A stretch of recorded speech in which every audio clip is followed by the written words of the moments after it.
We are going to continue our series on The Bible Explains, Part 210.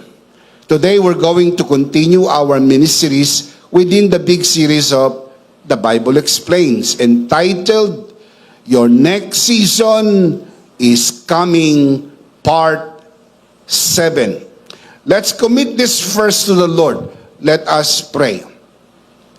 Our dearest Father in heaven, we are so very thankful for how you have guided us today. Thank you so much for these beautiful people who came here today to worship you and to receive your word. Thank you so much also for the beautiful people who are joining us via online. Thank you for the wonderful time of praise and worship. We rejoice in your presence, for in your presence there is fullness of joy. And even the psalmist declares, I would rather be a doorkeeper in your house than dwell elsewhere. For in your presence there is so much joy and rejoicing. And thank you that today you have found us in your presence. We commit to you this time, even this learning time. And it is our prayer that everything that will be said and done today, all by your grace, for your glory, we pray in the name of your Son, our Lord and Savior, Jesus Christ, by the power of the Holy Spirit. And everybody would just simply say, Amen. Palakpakan natin ang Panginoon. Amen. Amen. Today, we are going to talk about Rahab. Rahab. In Hebrew, her name literally means wide and spacious. In Hebraic poetry, it suggests pride and arrogance. Tulad ng nabanggit ko po sa inyo mga kabiyaya, dito po sa series na ito, pinag-uusapan po natin ang mga Bible characters. Kung minsan sila po ang nasa center stage, kung minsan sila po ay nasa supporting role. Nabanggit ko na rin po sa inyo sa mga nakalipas na talakayan po natin ang paunti na bagay tungkol kay Rahab. But today, we will discuss even more. Siya pong ilalagay natin sa center stage. Titignan po natin kung paano ang biyaya ng Diyos ay gumana sa kanyang buhay at siya po inilipat from one season to another season of her life. Kapansin-pansin po na ang pangalang Rahab sa Hebrew poetry ay pride and arrogance. Ito po'y larawan ng pagbagsak ng tao, hindi lang ng tao, maging ni Lucifer. Mababasa niyo po sa Biblia that the original sin is pride. The fall of Lucifer is pride, according to Isaiah chapter 14. The fall of man is pride, as you can read in the book of Genesis chapter 3. And of the many sins listed in the Bible, pride is the number one sin that God hates the most, recorded in Proverbs chapter 6, verse 16. Galit na galit ang Diyos sa kasalanan ng kayabangan. Ang pagmamataas, mga kapatid, ay kinamumuhian ng Diyos. There is a reason why God designed this so beautifully that it should be by grace alone, nothing but grace, grace plus nothing, because it is the only antidote to pride. Ang pwede lang pong gumiba, ang pwede lang lumaban at sumira sa kayabangan ay biyaya. Dahil sa biyaya, wala kang may pagyayabang, all by His grace for His glory. Come on, give Him praise. So we are going to talk about Rahab. Allow me to share with you, my dear brothers and sisters, 3 things about what happens when grace finds you from the story of Rahab. Number 1, grace finds you in your shame. Grace finds you in your shame. Natagpuan tayo ng biyaya sa ating kahihiyan. All of us, without exception, because of sin, have our own story of shame. Keep this in your mind, my dear brothers and sisters, that sin brought shame to humanity. And we should not be ashamed of that story because it is in this season of our life, the season of shame, where grace found us. Because of Adam's sin, according to Romans 5:12, we are all born sinners. Dahil nagkasala ang unang Adan, kumapit sa hibla ng ating pagkatao at ng buong sangkatauhan ang mansa ng kasalanan. Kaya sabi po ng Psalms 51 verse 5, ang bawat isa'y ipinapanganak na makasalanan. Ang bawat isa, without exception, every one of us is born sinners. And what do you expect sinners do? Of course, sinners sin. Kaya ho natural sa tao ang magkasala. Hindi ho pinag-aralan ng taong magkasala. Ang tao po'y namuhay sa pagkakasala dahil ang tao po'y ipinanganak na makasalanan. Natural sa asong kumahol. Natural sa ibon ang lumipad. Natural sa isda ang lumangoy.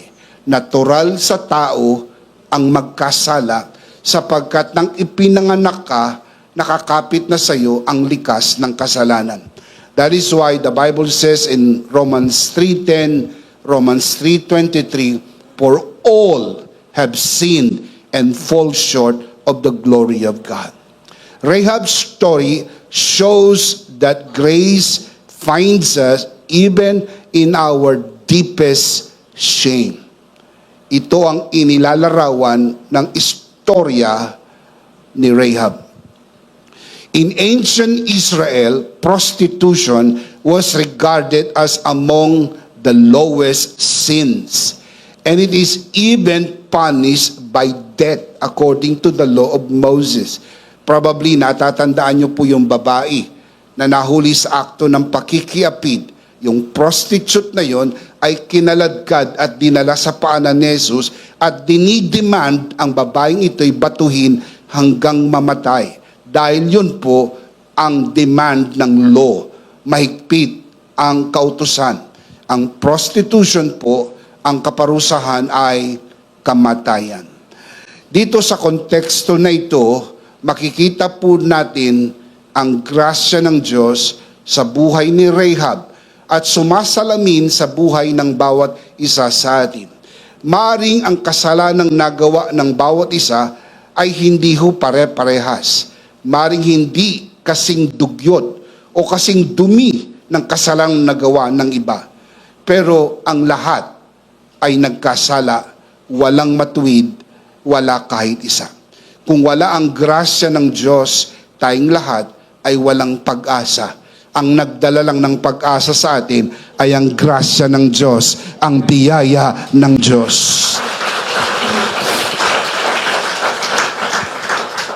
Romans chapter 5 verse 20, letter B, the Apostle Paul writes, but where sin increase, grace increase all the more.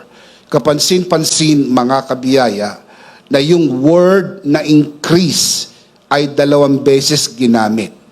One in reference to sin and the other one is in reference to the grace of God. Pag binasa lang natin sa English, walang masyadong dating. Kasi parehas lang ang value eh. Increase, increase. Where sin increase, grace increase all the more. Pero pag tinignan natin sa original Greek text, makikita nyo po ang lantarang pagkakaiba. Ang word na increase in reference to sin, ang Greek word na ginamit ay pleonazo, meaning superabound. The other word, the word increase, in reference to grace, ang ginamit po na Greek word ay huperperuzo. Ito'y dalawang salitang pinagsama. Huper, that is where we get the English word hyper. Peruso, huper, super. Peruso, superabound. Yung word po na plenazo, superabound. Yung word po na huperperuso ay superabound. Sa makatwid, maliwanag, hindi po tinatabla ng biyaya ang kasalanan. Hindi rin po pinapantayan ng biyaya ang kasalanan. Hinihigitan ng biyaya ang kasalanan. Kung dakila ang kasalanan, mas dakila ang biyaya ng Diyos. Come on, give Him praise for that. Hallelujah. Grace is greater than sin. Can we say that together? Grace is greater than sin. One more time.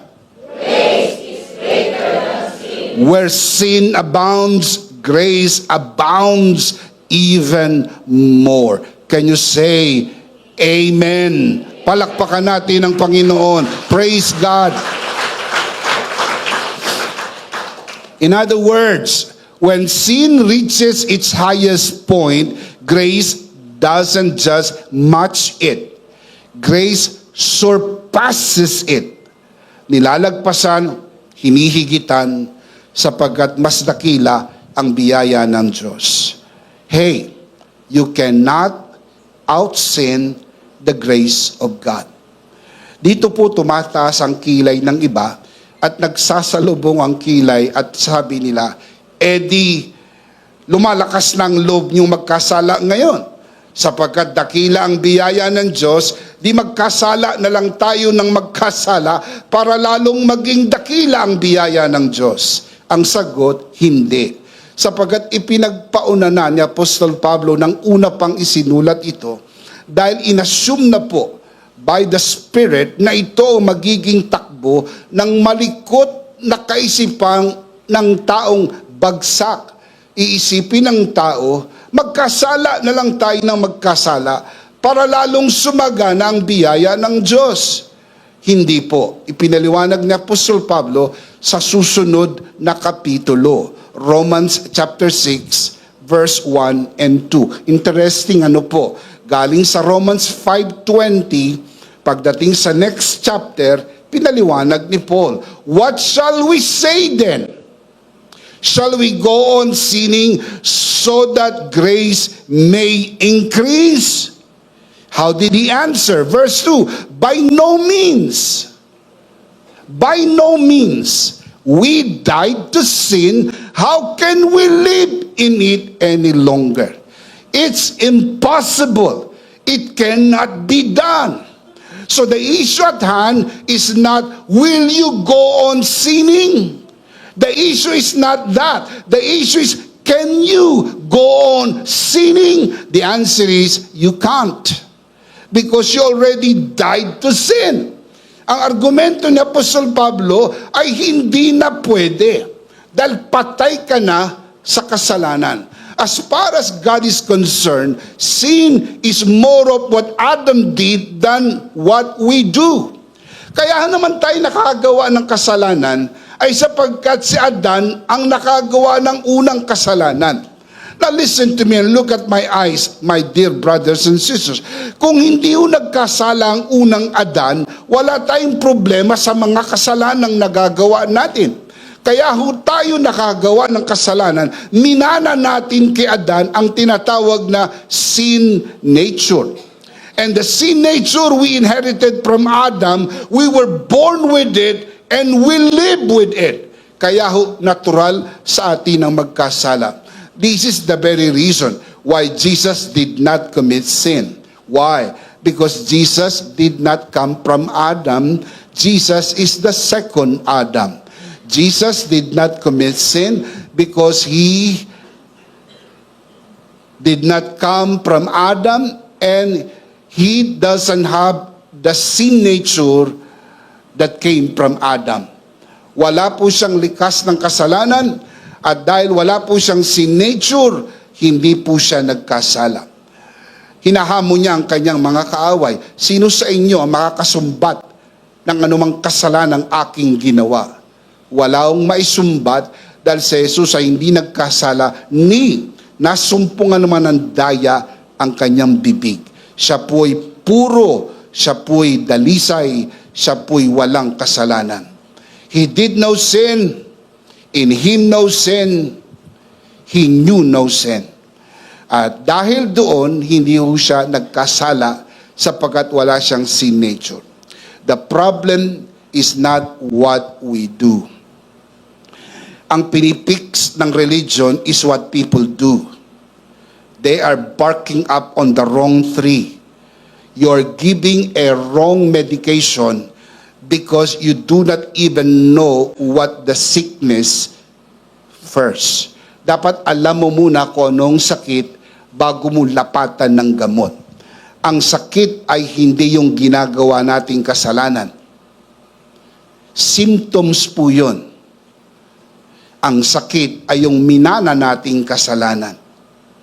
Because of what Adam did, we sin. Are you getting this, my dear brothers and sisters? Because of what Adam did, we sin. So the problem is not what we do. The problem is what we have become. We became sinners, not because of what we did. We became sinners because of what Adam did. We inherited the nature of sin. And the sin nature is inside. That's why we live in sin and we practice sin. The moment you got born again, that sinful nature was taken away. Because that sinful nature died with Christ on the cross. When Jesus died, we died with Him. What part of you died with Jesus? The sin nature. Yung minanang kasalanan mula kay Adan, yun po yung ipinako kasama ni Kristo sa krus. Hindi ho dapat mamatay si Jesus. Walang rason para mamatay si Jesus. Ang pwede lang pong mamatay ay ang may kasalanan. Dahil ang kabayaran ng kasalanan ay kamatayan. Inako ni Jesus ang ating kasalanan sa krus ng Kalbaryo. Ang sabi po ni Propeta Isaiah chapter 53 verse 6, we all like sheep, gone astray. Each of us turned to its own way. The Lord laid upon Him the iniquity of us all. Ang kasalanan natin ay ipinatong sa duguang katawan ni Kristo. That is why the Apostle Paul explains, He who knew no sin became sin, that we might become the righteousness of God in Christ Jesus. 2 Corinthians 5:21. That is why the Apostle Paul strongly argues you cannot live in sin because you do not have the sinful nature anymore. That sinful nature already died.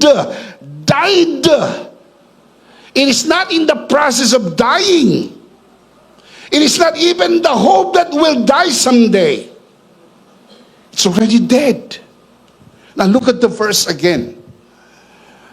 Romans chapter 6 verse 1 and 2. What shall we say then? Shall we go on sinning so that grace may increase? How did he answer? Verse 2. By no means. We died to sin. How can we live in it any longer?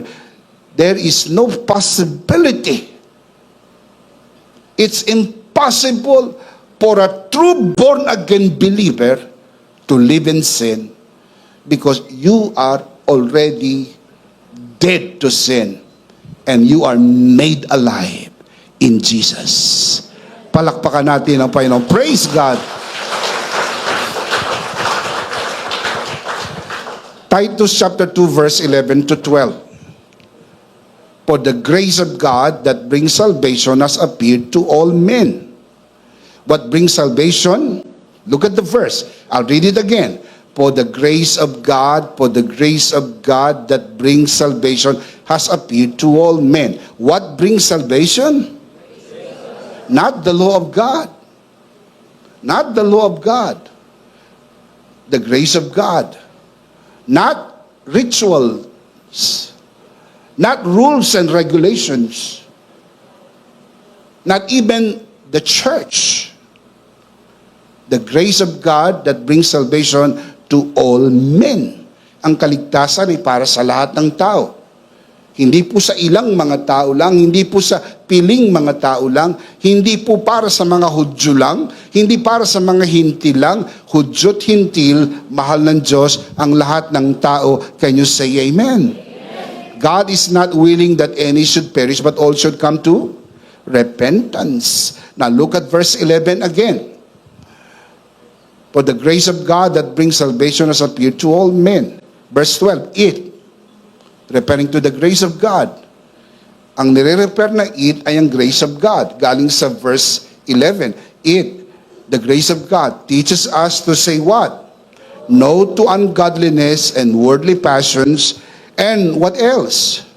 To live self-controlled, upright, and godly lives. Tell me where? Not in heaven. Right here, right now. It sounds to me na hindi po license ang grace to live a sinful life. Napakalayo po niyan. Yan pong bintang na yan ay bintang lang ng mga taong galit sa mensahe ng biyaya. Na di umano ang grasya ay lisensya para magkasala ng magkasala. Dahil meron daw silang nakikita. Mga kapatid, hindi ko mo mayroon kang nakikita, sila po ang best example ng teaching ng Bible. Hindi ho sila ang example ng teaching ng Bible.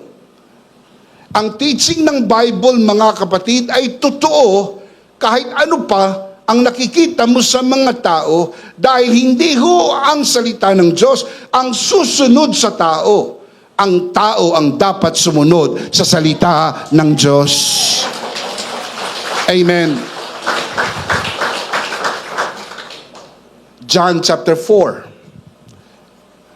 Similar thing happens to the Samaritan woman at Jacob's well. Grace found her in her desperate shame of having 5 husbands.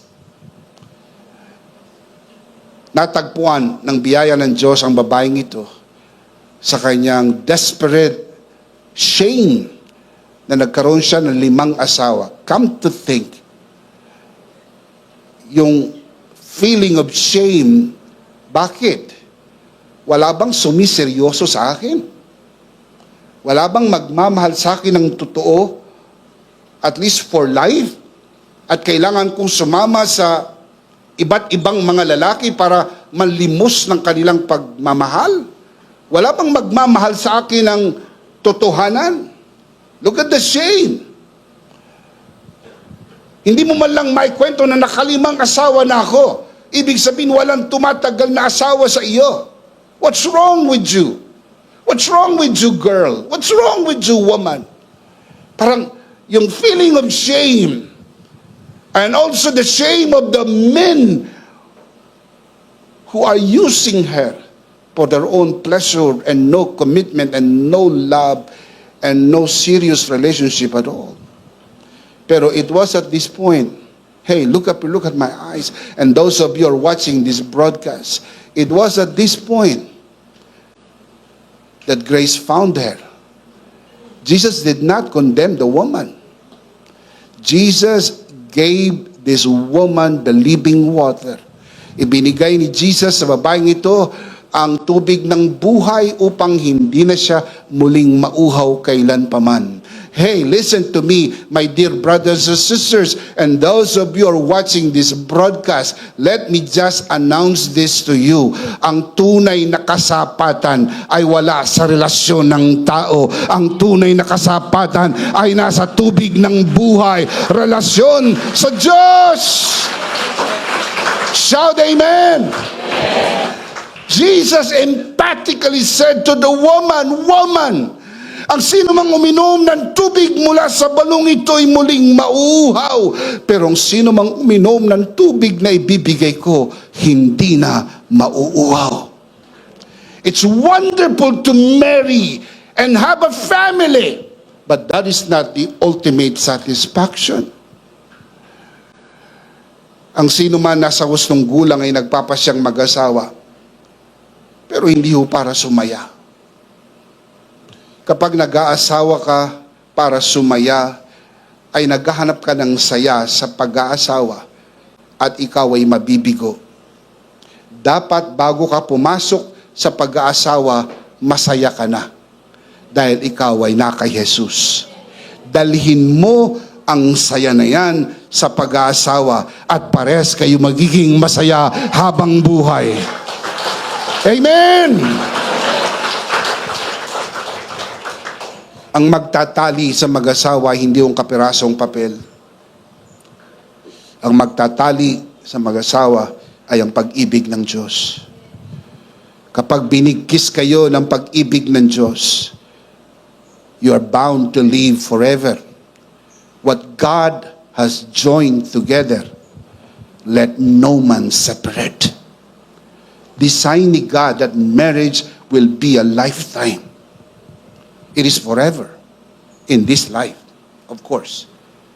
Not in the next life, only in this life. Pero at least it will be a little heaven down here. It's beautiful to see family, to embrace the one you love and you want to be with the rest of your life, to embrace your children, to kiss them, hug them. Pag tinitignan mo yung mga anak ko, para kang nanalalamin. Kamukha mo, tuwan-tuwa ka dahil hindi naging kamukha ng biyanan mo. And you're just so happy, so beautiful. Pero ang lahat ng saya na yan ay hindi pwedeng tumablaman lang sa sayang pwedeng ibigay ng ating Panginoon, ng biyaya ng Panginoon. Shout amen! John chapter 8. Same thing happened with the woman caught in the act of adultery. Grace found her in a desperate shame. She was forgiven. She was restored. Only the grace of God can do that. Ang babaeng ito ay nahuli sa akto ng pakikipid. Kinaladkad, dinala sa paanan ni Jesus. At ang sabi ng mga tao, batuhin ang babae na ito sapagkat sabi sa kautusan ni Moises, sino mang nahuli sa akto ng pakikipid ay dapat batuhin hanggang mamatay. In her desperate moment of shame, not only that she will die, surely she will die, but she will die in shame. Jesus rescued her, forgave her, loved her, and she was restored. Jesus said to the woman, "Woman, where are your accusers?" She looked up, she looked around. To her surprise, "Oh my Lord, they're all gone." And Jesus said, "Woman, neither do I condemn you. Stand up. Go and sin no more." Yan ang kayang gawin ng biyaya ng Diyos. Hindi lang patawarin, kaya kang baguhin ng biyaya ng Diyos. Amen. Are you getting this message? And those of you who are watching this broadcast, hey, please listen to us. You are not getting this by accident. This is by God's divine appointment, because today is the day of salvation. You're not seeing this by accident. This is God's appointment to you because He wants to save you. He wants to forgive you. He wants to change you because Jesus loves you very much. He loves you so very much. Shout amen. That is the reason why we broadcast this service. Because we're hoping against all hope that someone will see this broadcast, receive the grace of God, and be changed. That is the reason why I beg of you to share the broadcast, because one soul matters. That is why I ask of you with a broken heart, like, follow, share. Don't get tired because one soul matters. Kahit isang kaluluwa lang ang maligtas pagkatapos ng broadcast na ito, ang langit ay magsasaya, ang langit ay magdiriwang. Shout amen! That is why we always thank you for your faithful giving. That is why we always thank the workers, the faceless and nameless workers who work behind the scene to make this broadcast possible. Because one soul matters. What happened to this woman? Mark chapter 16. Grace made this woman the first lady evangelist of the resurrection of Christ. So amazing. So amazing. Siya po ang kauna-unahan na babae na nagbalita. Unay sa mga alagad at sinabi, si Jesus ay muling nabuhay. Binago ni Jesus ang babaeng ito at ginawang mangangaral ng pinakamagandang mensahe. Ang mensahe, si Jesus ay buhay, buhay, buhay, magpakailan-kailan pa man. Come on, give Him praise. Clap your hands to the Lord. Shout amen. Same thing happened with Saul of Tarsus. Acts chapter 9. He had his own piece of shame when he admitted that he had persecuted the church. Kaya nga nandun siya sa road of Damascus, may dala siyang sulat, permiso galing sa Jerusalem upang hulihin, ikulong ang mga tagasunod ni Jesus. At kung kinakailangan patayin ang mga tagasunod ni Jesus. Sa daan na ito, kinatagpo siya ng grasya ng Diyos. And the rest is history. You can read it by yourself. Acts chapter 9, the conversion of Saul of Tarsus, and this man became the greatest evangelist, the greatest teacher, the greatest pastor, the greatest apostle to the Gentiles. He wrote half of the New Testament. Tignan natin ang kanyang pag-amin mismo ng kanyang kahihiyan na kanyang inusig ang iglesia. Pero dito po siya kinatagpo ng grasya. 1 Timothy chapter 1 verse 13, following verses. Even though I was once a blasphemer and a persecutor and a violent man. In his own admission, inamin niya mismo, hindi ugaling sa kwento ng iba, inamin niya mismo, even though I was once a blasphemer and a persecutor and a violent man, I was shown mercy. I love that. I was shown mercy because I acted in ignorance and unbelief.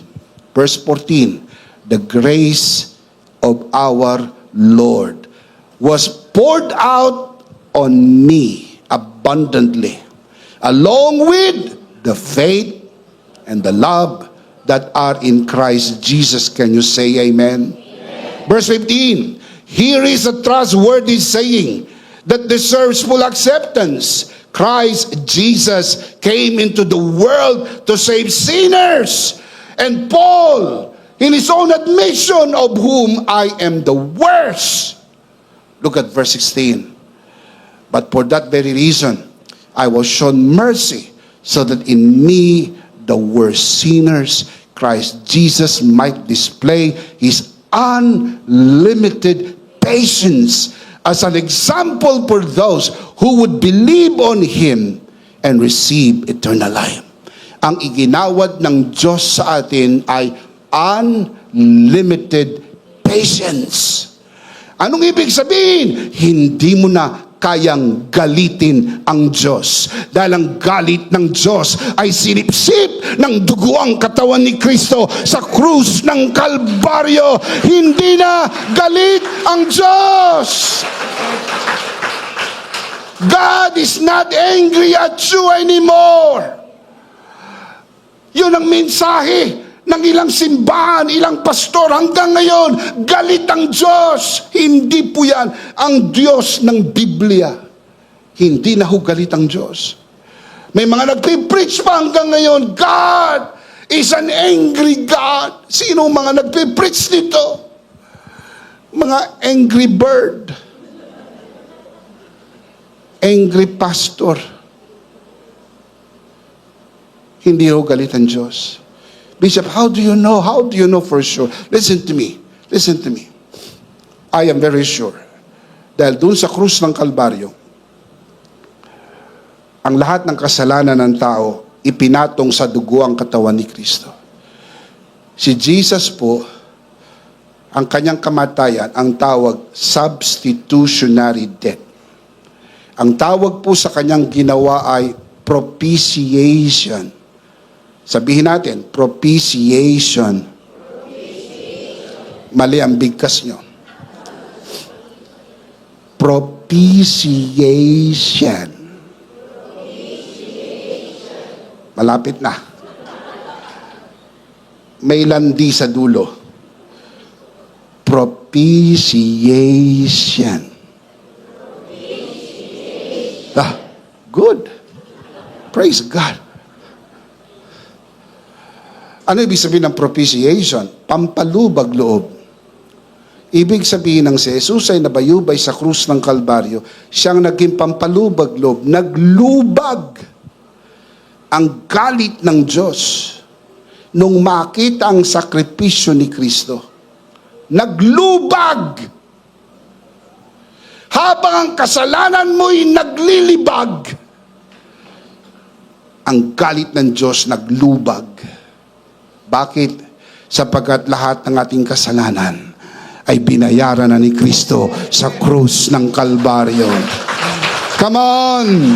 Oh, happy day! Oh, happy day, since Jesus washed my sins away. He taught me how to watch and pray. Oh, happy day, since Jesus washed my sins away. Shout amen. The Bible says, blessed is the man whose sins are forgiven. The word blessed comes from the Greek word makarios. Happy, super happy, jubilantly happy, happy, happy. Kaya ang taong pinatawad, masaya, pinagpala, pinaburan. You are happy! Everybody shout, I am happy! I am happy! Palakpakan natin ang Panginoon. Praise God. Anong pasensya ang ibinigay ng Diyos sa atin? Unlimited patience. Hindi na ho magagalit ang Diyos. Pero huwag kayong magbibiro. Pwede pa rin magalit ang asawa mo. Magalit ang nanay mo, tatay mo.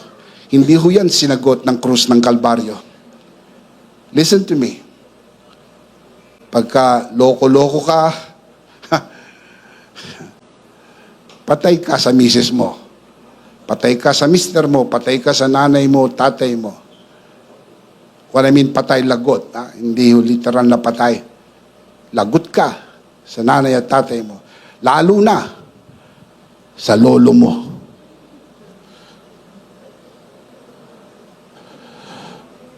Puno na ang salot. Dapat ka nang kalusin. Tao lang yan. Human relationship.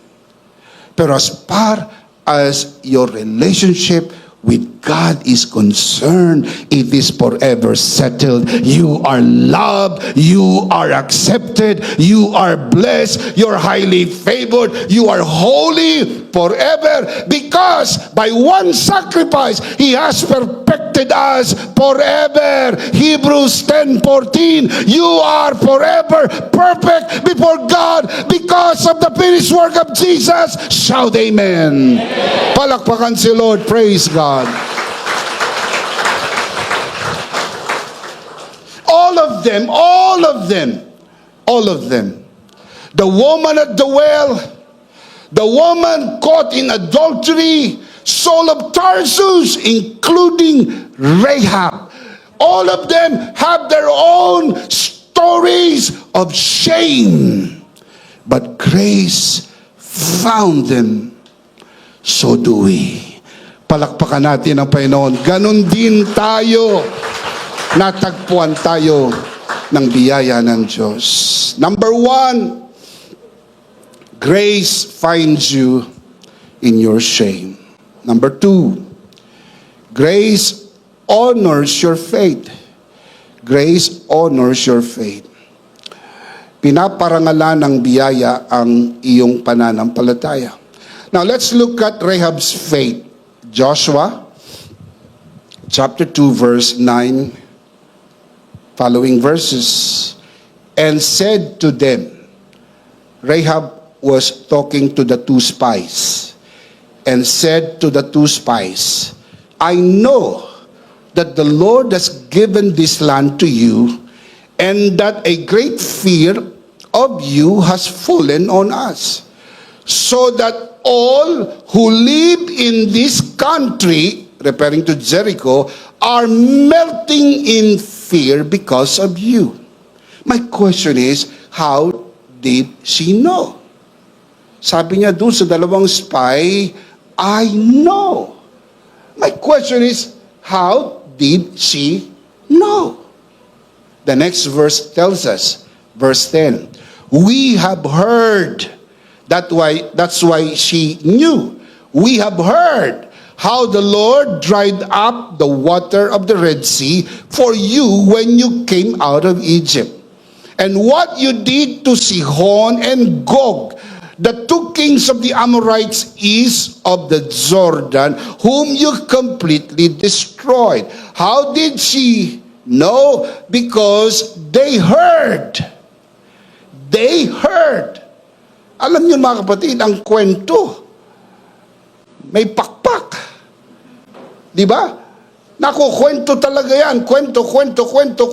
Hanggang sa ang kwento ay nakarating sa Jericho. Mind you, hindi pa uso Facebook. Lalo na kung uso ng Facebook noon. Kung uso ng social media noon. Di ang bilis. Pero kahit walang social media, kahit wala pong anumang kinds of media noon, naikukwento, nakarating ang balita sa nangyari doon sa pagtawid sa dagat na pula at yung victory nila doon sa mga Amorites kings. Now look at verse 11. When we heard of it, have you noticed, 2 beses minention yung heard. Verse 10, we have heard. Look at verse 11. When we heard of it, referring to the story about the crossing of the Red Sea, the victories they had over the Amorites kings, galing sa verse 10. When we heard of it, our hearts melted and everyone's courage failed because of you. Oh, listen to the next line. For the Lord your God is God in heaven above and on the earth below. Naniwala po ba si Rahab sa Diyos ng Israel? Yes. Ang sabi niya, for the Lord your God, referring to the God of Israel, the God who parted the Red Sea, the God who gave them victory over the Amorites king. Yun lang ang narinig nila. And dami pang kwento Gumawa ang Diyos ng ilog sa gitna ng disyerto. Ang dami pang kwento Umulan ng pugo. Umulan ng mana. Ang kanilang mga sapatos hindi ho napudpud. Ang kanilang mga damit hindi na luma. Ang daming kwento Pero yung 2 kwento lang na yun na nabanggit, laglag ang pangalawa ang mata. Ang sabi po ni Rahab, for the Lord your God is the God in heaven above and on the earth below. Ano nangyari dito? Let me explain. 2 beses binanggit yung when we heard of it. That is very, very important. Because Romans 10:17 tells us that faith comes by hearing the word. Kaya nagkaroon sila ng pananampalataya. Kaya nagkaroon ng pananampalataya si Rahab sapagkat yung kanyang napakinggan ay pumasok sa kanyang puso at kanyang pinaniwalaan. It's not enough just to hear. You have to believe what you hear. Naniwala po si Rahab, ang sabi niya, the God of Israel is the God of heaven above and the God of the earth below. She believed in the God of Israel. My question is, how do we know for sure that Rahab really believed? She had faith. How do we know that she had the genuine faith? Because she acted on her faith. Kasi hindi ho pwede ang pananampalataya walang kasamang aksyon. Makinig, hindi ho sinasamahan ng aksyon ang pananampalataya. No. Ang pananampalataya ang naglalabas ng aksyon. Did you get that? Yun po ang tama. You do not add works to faith. No, you don't. But your faith works. Kasi yun po yung law of faith number 3. Faith acts, you need to act on your faith. You have to allow the action come out from the genuine faith. And how do we know that for sure in the case of Rahab? Let me show you 2 points. Number 1, in Joshua chapter 2 verse 4, Rahab acted her faith by hiding the 2 spies. She acted. Why did she hide the 2 spies? Because she believed that the God of these 2 spies is the God of Israel, the God of the heavens above, and the God of the earth below. Number 2, she acted her faith by hanging the scarlet cord in the window. Joshua chapter 2 verse 21. So hindi po basta sabihin, naniwala siya. Marami rin kasi nagsasabi, naniniwala kami. Kung naniniwala ka, aktuhan mo. Sapagkat yung tunay na pananampalataya may kasamang aksyon. Can you say amen? If you believe in your heart, you have to say it. That's why Rahab confessed. The God of Israel is the God of the heavens above and the earth below. She spoke of her faith. She acted on her faith. That is why her faith is genuine. And it was mentioned in the book of Hebrews chapter 11 that by faith, Rahab did what she did. It is all by faith. Today, sa ating kapanahunan, same thing. Tayo po ay nagkaroon ng pananampalataya dahil narinig natin ang mensahe ng mabuting balita. Yung faith dumating sa atin dahil po sa message, the message of grace. Can you say amen? Faith comes by hearing the word of Christ. Nung magkaroon ka ng faith, tumawag ka. Romans 10:13, whoever calls on the name of the Lord shall be saved. Now that you are saved, ligtas ka na. Hindi po maliligtas pa lang. You're not in the process of being saved. You're already saved. Right now, you have the faith. Hey, yung faith na nagligtas sa'yo, the same faith that you will be using in this journey of life, we call it walking by faith, not by sight. Not by reason, not by feeling, but by faith. Because faith believes the impossible, receives the incredible, and sees the invisible. Can you say amen? Number 2, grace honors your faith. Number 3, grace places you in God's story. Inilalagay ka ng biyaya sa kwento ng Diyos. Just imagine, sa story ni God, kasama ka. What an honor. What an honor to be part of God's story. Rahab did not just survive. She became part of the lineage of Jesus. Grace turned her shame into legacy. That she will be remembered forever. Look at the scripture. Matthew chapter 1 verse 1, and then we'll jump to verse 5 and 6. Look at the screen. A record of the genealogy of Jesus Christ, the son of David, the son of Abraham. This is the record of Jesus' genealogy. Son of David, son of Abraham. Look at verse 5. Salmon, the father of Boaz, whose mother was? I cannot hear you. Let's do this again. Salmon, the father of Boaz, whose mother was? Rahab. The Rahab we are talking about, the same person. She was included in the genealogy of Jesus. What an honor. Boaz, the father of Obed, whose mother was Ruth. Obed, the father of Jesse. And Jesse, the father of King David. This is the genealogy of Jesus Christ, son of David. Beautiful story, isn't it? Ganyan ang kayang gawin ng biyaya. Ang buhay nating walang kwenta, nagkakaroon ng kwenta, saysay at ganda dahil nagiging bahagi tayo ng kwento ng Diyos.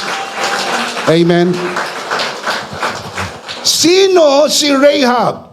Si Rahab po ay great-great-grandmother ni David. Sino si David in relation to Rahab? Si David ay apo sa talampakan ni Rahab. Sino si David? The most beloved king of all the kings of Israel. Kaya pag nagpunta kayo sa Israel, isang tomb ang well-preserved. They call it the Tomb of David. People flock there to see the tomb of this great man. And that great man, ang kanyang great-great-grandmother was Rahab. Beautiful, isn't it? Palakpakan natin ang Panginoon. Beautiful story. Beautiful. The same thing happened to Ruth. When grace found her, her life was placed in God's story and woven into Christ's genealogy. Interesting. Interesting. Sa genealogy of Jesus, there were only 4 women mentioned. Tamar, Rahab, Ruth, and Bathsheba. And in the genealogy of Jesus, 2 women are Gentiles. Rahab and Ruth. Look at the scripture. Matthew chapter 1 verse 5 to 6. Salmon, the father of Boaz, whose mother was Rahab. Boaz, the father of Obed, whose mother was Ruth. Yung napangasawa po ni Ruth ay si Boaz. Si Boaz ay anak ni Rahab. Kaya si Rahab ay biyanan ni Ruth. Beautiful, isn't it? Ganyan kaganda pag gumawa ang Diyos ng kwento na sa hinagap ng iyong guni-guni. Paano nangyari yun? Paano nangyari yun? Ang hindi ho kayang pangyarihin ng tao, kayang gawin ng biyaya ng Diyos, ng kapangyarihan ng Diyos. Shout amen. Boaz, the father of Obed, whose mother was Ruth. Obed, the father of Jesse. And Jesse, the father of King David. So let's do the math. Salmon, Boaz, Obed, Jesse, David, Jesus. Ang kasunod na niyan, ay tayo, mga anak ni Jesus, tagapagmana ng buhay na walang hanggan. Shout amen! The moment you become a child of God, you become part of the story of Jesus. I'll show you the verse. I'll show you the verse. John chapter 1 verse 12 to 13. Yet to all, without exception, yet to all who receive Him, receive Christ. To those who believe in His name, the name of Jesus Christ, He gave the right to become children of God. Children born not of natural descent, nor of human decision or a husband's will, but born of God. Sa Bible, ang mga synonyms ay born from above, born of the Spirit, born of God, and born again. Pare-parehas ang kahulugan po nun sa Biblia. Ang sino mang tumanggap ay binigyan ng karapatang maging anak ng Diyos sa makatwid baga yaong sumasampalataya sa kanyang pangalan. Ikaw ba'y sumasampalataya? Ikaw ba'y tumanggap? Ikaw ay anak ng Diyos, magpakailan-kailan pa man. Hallelujah! Amen! John chapter 3 verse 6, flesh gives birth to flesh, referring to natural birth. But the Spirit gives birth to, referring to spiritual birth. So nagkaroon ka ng spiritual birth. Now you become part of God's family and God's story. How do you know for sure that you are truly born again? Hey, listen to me. Look up here. Look at my eyes. I'm starting to close. You should know. If you are really a child of God, nobody knows it better than you. People can give their opinion, pero you can know it for a certain. Ikaw nakakaalam, anak ka ng Diyos eh. I'll show you. Romans 8:16. The Spirit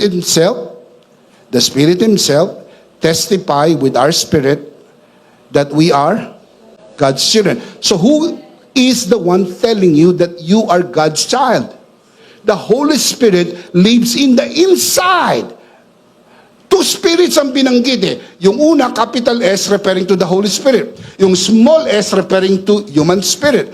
The Holy Spirit lives inside your human spirit, and the Holy Spirit is telling you, you are a child of God. That is why every Sunday we affirm that fact. I am a child of God.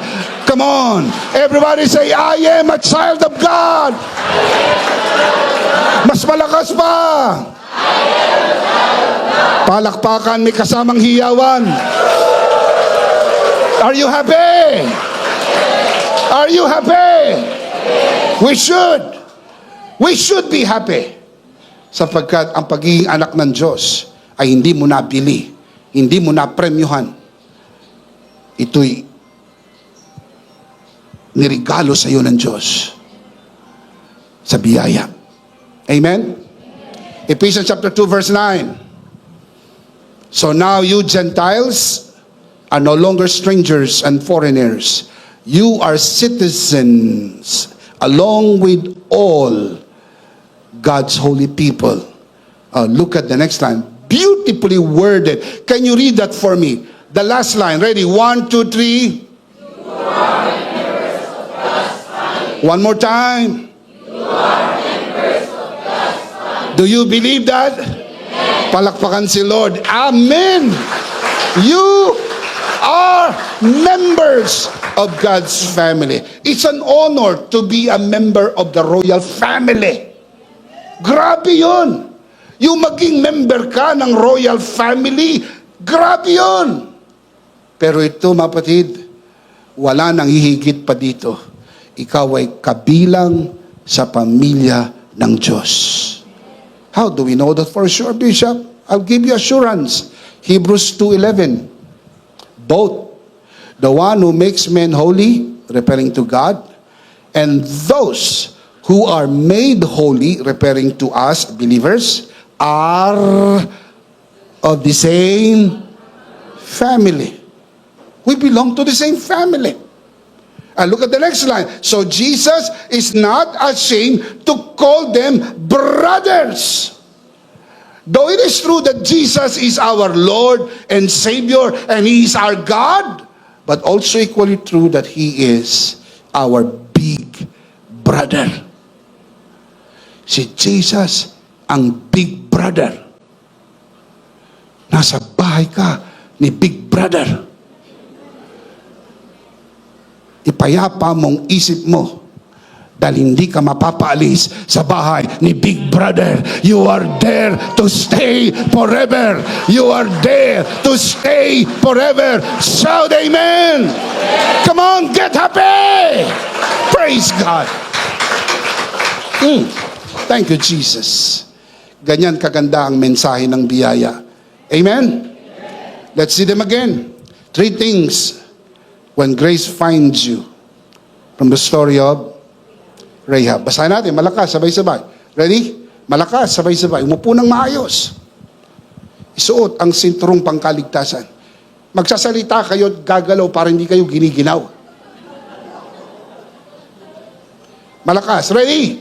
Number 1. Grace finds you in your shame. Number 2. Grace honors your faith. Number 3. Grace teaches you in God's story. Now, let's close with an application. Number 1, never think anyone is beyond the reach of God's grace. Never, ever think. Never condemn people. Posible nang magbago yan. Demonyo na yan. Di na magbabago yan. Suko na ako dyan. Maybe, as far as what you feel right now, but as far as God's grace is concerned, no one is beyond the reach of God's grace. Walang hindi kayang baguhin ang biyaya ng Diyos. In every heart, there lies a story. Some chapters damaged by failure, others disgraced by sin. But grace sees not the stain, but the soul. No life is too broken, no shame too deep for the arms of our Savior. Let this truth free you to love, extend mercy, and proclaim hope to all who feel hopeless.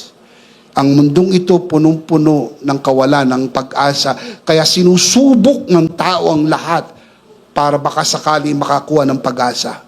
Ang tunay na pag-asa ay nasa biyaya ng Diyos. Natagpuan na natin ito, ibahagi natin sa iba. Number 2, walk in faith toward greatness. Walk in faith toward greatness. That single act of faith not only secured her family's safety, but also granted Rahab into Israel's heritage and ultimately into Messiah's lineage. That act of faith, she believed that the God of Israel is the true God. That is why when the 2 spies came into her house, she hid them. She helped the 2 spies. Why? Because that was an act of faith. And that faith she acted on not only changed her life, but changed her destiny and gave her a legacy. When you walk in faith, grace meets you. Grace guides you into God's extraordinary purposes. Mamamangha ka sa kayang gawin ng biyaya ng Diyos. Number 3, I'll close with this. Allow God to rewrite your story for His glory. Allow God to rewrite your story for His glory. Invite God into your story and watch His grace rewrite it, turning shame into a powerful testament of mercy. The greatest chapters of your life will be written with the ink of the ashes of your past by His grace-filled design. Walang hindi kayang baguhin ng Panginoon.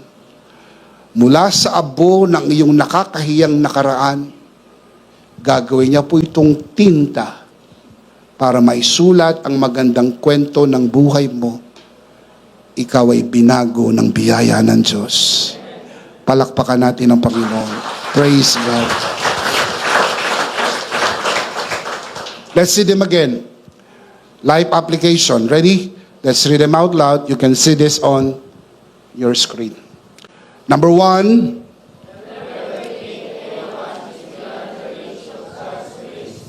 Number 2.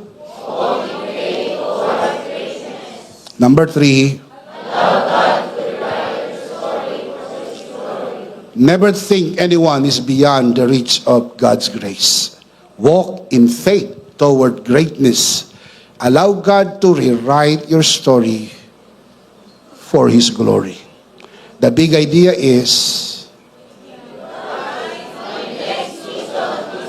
one more time, in Christ, my next season is coming.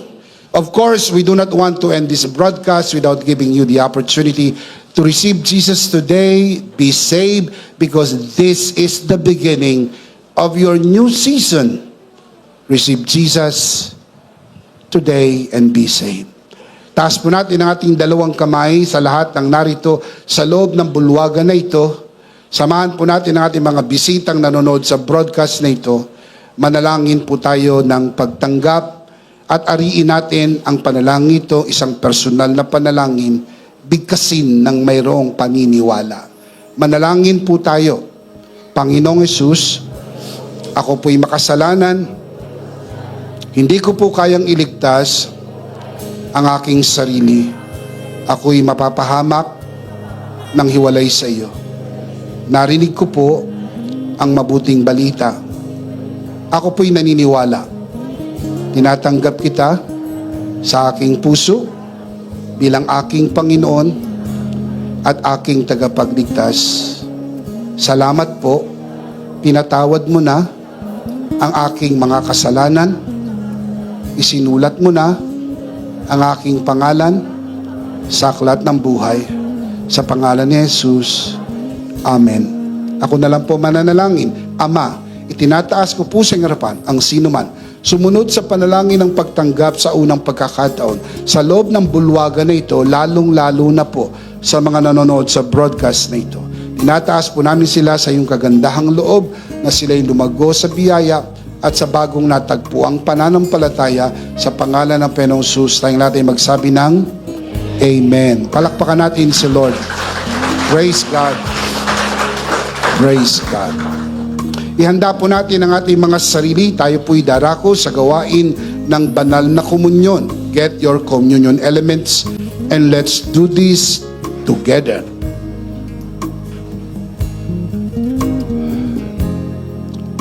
Let's do this together, mga kabiyaya. Hawak-hawak po natin ang pinakamakapangyarihang simbolo ng tinapos na gawa ni Kristo sa krus ng Kalbaryo. Itong aral na tinanggap ko sa Panginoon at ngayon naman ay binibigay ko sa inyo. Nang gabing siya'y pagkanuli dumampot siya ng tinapay. Kanyang pinagpira-piraso at kanyang sinabi, ito ang aking katawan na pinagpira-piraso dahil sa inyo. Gawin niyo to bilang pag-alaala sa akin. Sabay-sabay po natin gawin.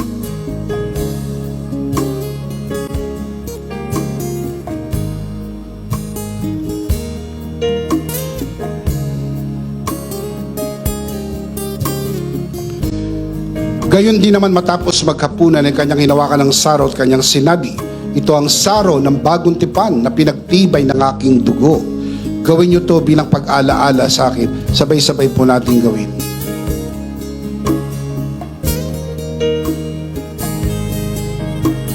Ate po itaas ang ating dalawang kamay at sumunod po tayo sa panalangin na ito, taos puso. Aming Ama, maraming salamat po sa aming Panginoong Hesukristo. Panginoong Hesukristo, maraming salamat po sa iyong banal na dugo na iyong itinigis sa krus ng Kalbaryo. Dahil po dito, lahat ng aming kasalanan ay yun ang pinatawad. Maraming salamat po sa iyong katawan na nabugbog at nasugatan.